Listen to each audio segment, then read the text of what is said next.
you know, the economy isn't doing very well on a global basis.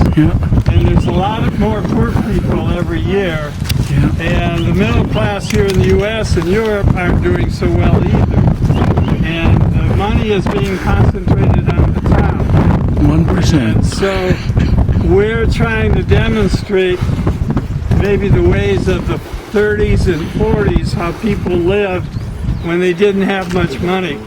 So these fruit trees produce fruit, and my wife and daughter can them, so we have fruit through the winter. And so this is our orchard right in here. Over here are the maps. There's two sets showing the same thing. One is showing all the parks in this particular area, the Miller Forest, the Castle Rock State Park.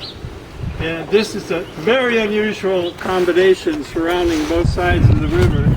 This particular park in the spring has the most migratory songbirds of any place in Illinois. They move through this forest. This is the acreage right here that you see out there on the other side of the trees, the Christmas tree farm. And that's 82 acres. So this was just to give you a pictorial. This particular building was quite old, and we were discussing tearing it down, and some students said, no, don't do that, let's make it a project. So they helped me rebuild the inside and put insulation in the walls and insulation in the ceiling. And then we were and this gives us sun in the winter, so I don't need much heat, additional heat. The panel over here is a solar system. We were contacted by the head of the Methodist Church in Washington, D.C. Because she wanted us to go to Honduras, an island in Honduras, and install solar panels. And she wanted my wife and I to work together, as we do, to demonstrate to the culture that you don't need to have women over here and men doing the other things.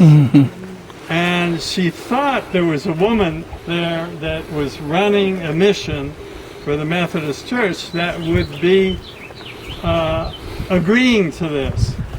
And she got very frightened over the prospect of that cultural change. That if she tried to make the men come in from fishing and work together with the women to install solar electricity, that she'd be in trouble. So the idea collapsed. And we did a dry run. We wanted to make sure we knew how to put the whole system together before we got down there, because you don't know what equipment they have, whether they have batteries, the right wrenches. And so we did the dry run, put it up here, and we were going to take it apart and take it down there. That didn't happen. But since then, we have sent a person to Jamaica to install a solar system in a clinic that serves the rural poor. Students from Northwestern in the medical school come down for 1 week, and they treat everybody that makes it to the clinic. Well, if the power goes out, then they can't do their work. So we contributed a solar panel battery, and we sent one person down to install that system. He got the system in place, and the woman who asked us down there, her husband lives in Chicago, and when the hurricane hit, the only place on the island that had electricity was the clinic where we put the solar system in. And it hit the Chicago News. And so that was a fun one. And we just recently sent another person to Guatemala to install a rural electrical system again. When we were in Peru, we were asked to submit a bid because in the rural schools, what we were doing was they wanted computers, so the kids would work on computers, but they gave us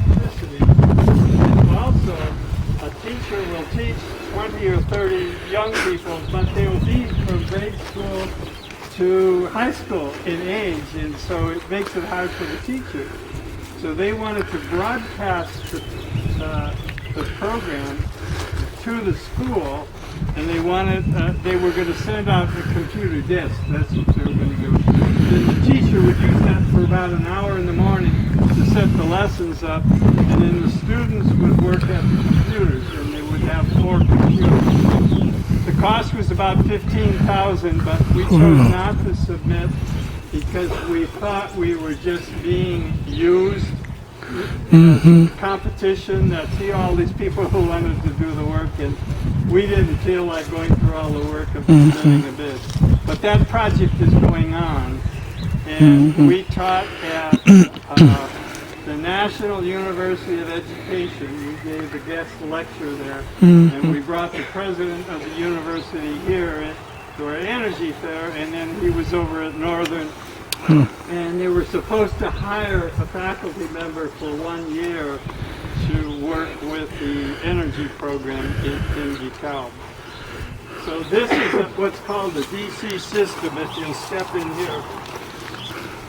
My name is What's up?